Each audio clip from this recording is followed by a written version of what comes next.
All right, so this week's thing is, Well Track is by Wiley. Watch what he says. He says something. Gotta build a pension now so when I'm older, I can live when I can't get a job. Done deal.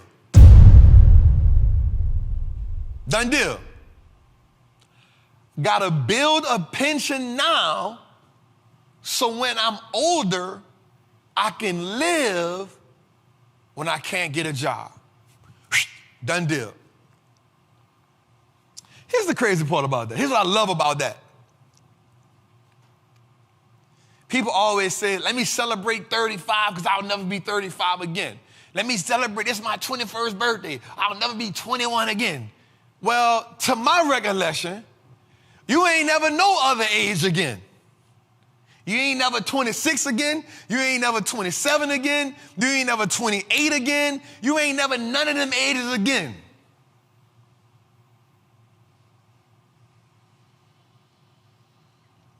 We gotta take the right now serious. You wanna have fun now, you gotta be able to find that balance between having fun, because I'm not the person to just say don't have no fun. You gotta be willing to have fun now and invest now at the same time. Because check this out. You gotta be able to grind now so you can live so here's what I want you to understand. And we all can attest to this. I don't care how fine you is, care how muscular you is, you're not gonna be able to do the same stuff when you're 60 that you was doing when you was 21. Yeah, you might can run 10 miles at 60, but you ain't gonna run them fast as you can run them when you was 21. That recovery time take a little bit more. You might can do 100 push-ups when you was 60, but when you was 21, you did it in 2 minutes. At 60, it take you 5.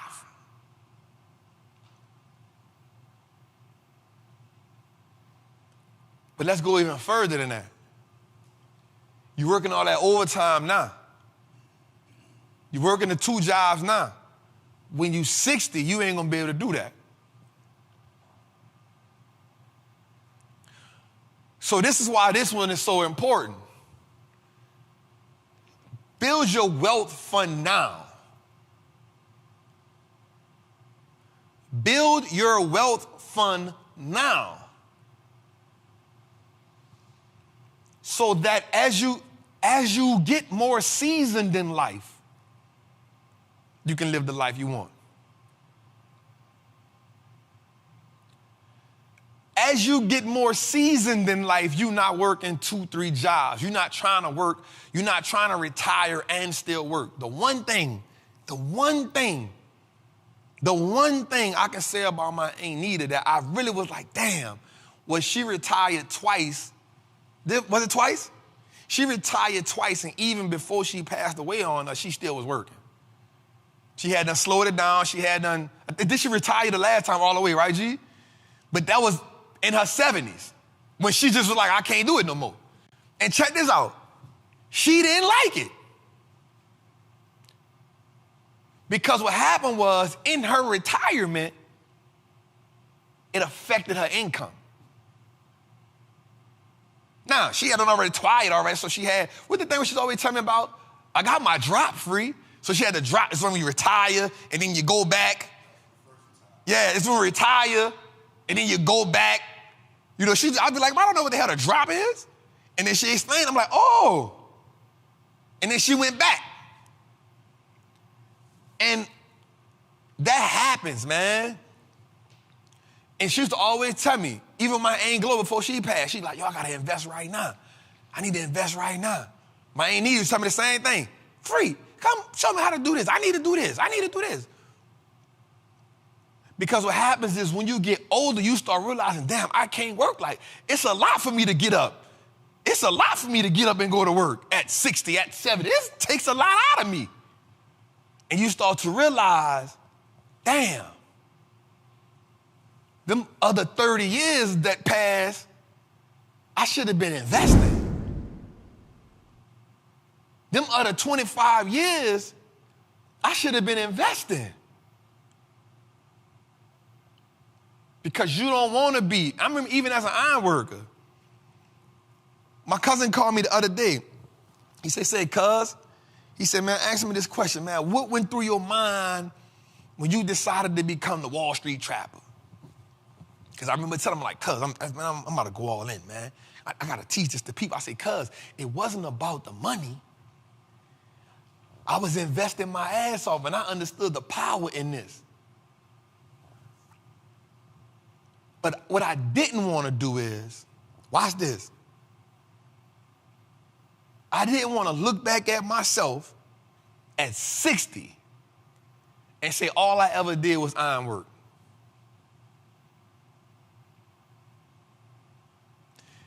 Because when I was building that Falcon Stadium, when I was building them power plants, I'm 31, 32, 33.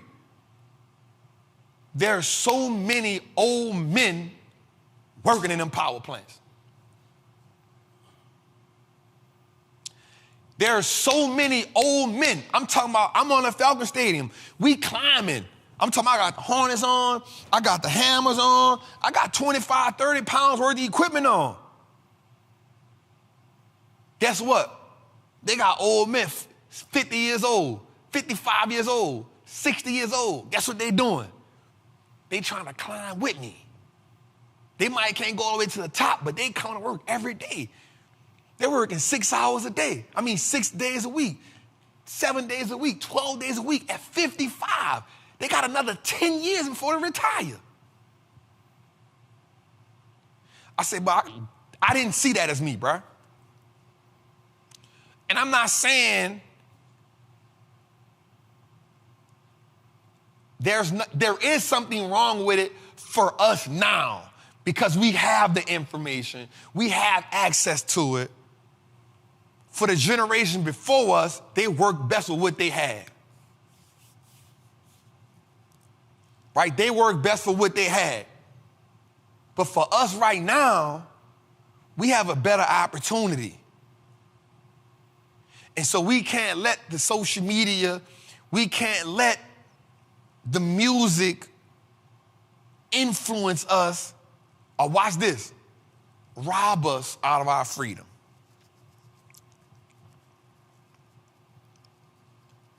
I'm in my zone now, Tootie. Leave me alone. We in it. So let's go to this, man. This is my wise words of the OG, and I want to talk about that for a second.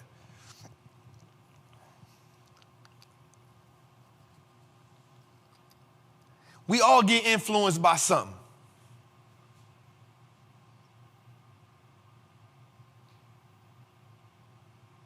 We all get influenced by something. And I realized this so much when I unfollowed everybody on Instagram.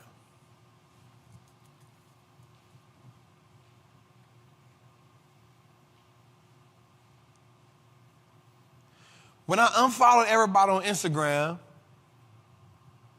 I went back and started following what I wanted to be influenced by. I want to close my segment for Wise Word from the OG is this: pick your influences.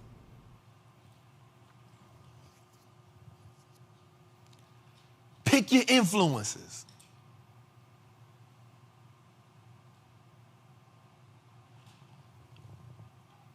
I unfollowed everybody. And I said, I only want, no, nothing against none of my homies or the people I love, I said, but I only want to follow people right now that's influencing where I want to be. So I started following workout people. I started following health people. I started following T.D. Jakes, Eric Thomas, Inky Johnson. So after I made a post, if I did scroll, I say, damn, somebody I'm following somebody now that's cooking healthy. So you know what I got to do? That made me say I got to be healthy. I'm watching a dude or a queen work out, and I realize I ain't work out today. Damn, I got to go work out. So now I'm hitting the gym once, twice a day. Or if I get on there, I see Inky, I see E.T., I see T.D. Jakes, they spitting that word. Guess what they mean to me? Trap. You ain't read today. You ain't today. Bad. And what I realized was they influenced me. They influenced me to eat better.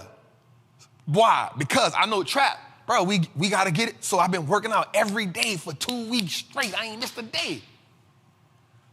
I ain't worrying about how I look. I ain't worrying about nothing but what? Creating and cultivating a routine that takes me where I got to go at. I'm not worrying about looking at the gym. I'm not worrying about looking at the mirror. Every day I just won't do it because the people who I've chosen to influence me are making me say, nope, you ain't work out today. Nope, you ain't eat today. You ain't eat right today. Did you listen to God today? Did you read your Bible or your Quran today? Did you read a book today? I picked the people I wanted to influence me.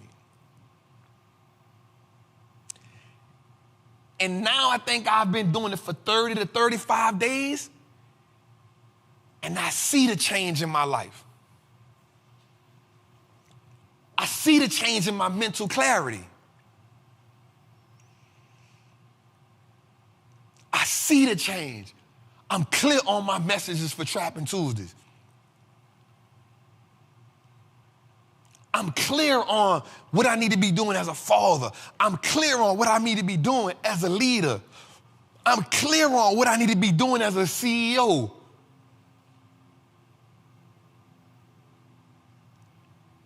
Pick your influences. I want you to understand that freedom is an acquired taste, and it's expensive.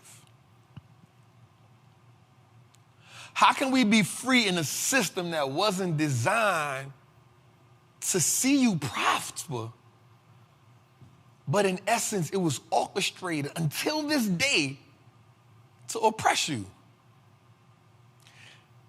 The same system is responsible for what you see, think, and believe about yourself. I'll say that again. Because most people think that what you see and what you speak and what you believe about yourself comes from you. You don't even realize how you've been influenced to think about yourself. You don't realize how you've been influenced to see black men a certain way. You don't realize how you've been influenced to see black women a certain way. You don't realize how you've been influenced to see white America a certain way. You don't realize how you've been influenced to walk through the world. You won't realize it. Because once you be in it for so long, a garbage man can ride on a garbage truck every day, but after so long, he don't even think he smell like shit no more.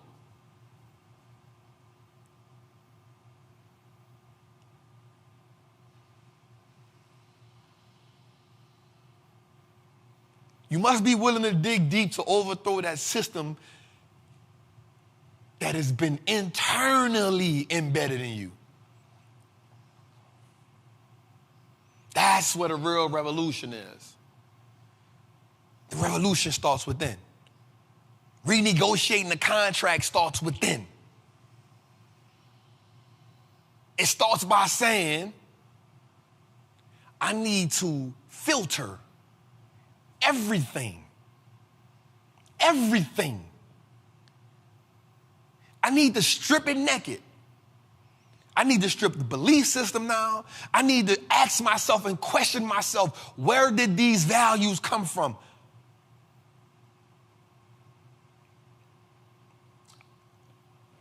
I started talking to Eric Thomas, and he made me question something within myself. He said, Trap, I want you to tell me your values. Why you believe some of the things you believe? Why do you see? Why do you think? And one of the things I told him was, on my list of values, it was loyalty. He said, let me ask you a question, Trap. Is that loyalty because of it's something you truly believe in? Or did that loyalty become a part of your value system because of where you was raised at? And the whole while, I'm thinking to myself, you know, I'm from the street, so loyalty, and I said, you know what? It's not that loyalty isn't important, but it became a pillar in my life because it's the first thing they teach you in the street. Loyalty. When 6 out of 10 people in the street ain't loyal anyway. And the ones who are loyal, you go to prison for being loyal.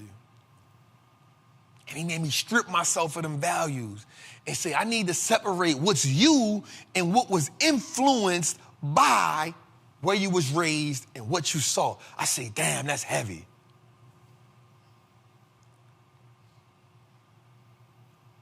So when you research and when you strip that internally, now I want you to sing loud. Loud as the people who sung We Shall Overcome. Zestfully and vigorously as the people who screamed Free Huey in front of that Oakland courthouse. You got to have that voice loud so you can understand who you are. You deserve to be wealthy. And I say this proudly. I say this proudly. I am not anti anything or racist against anything but ignorance.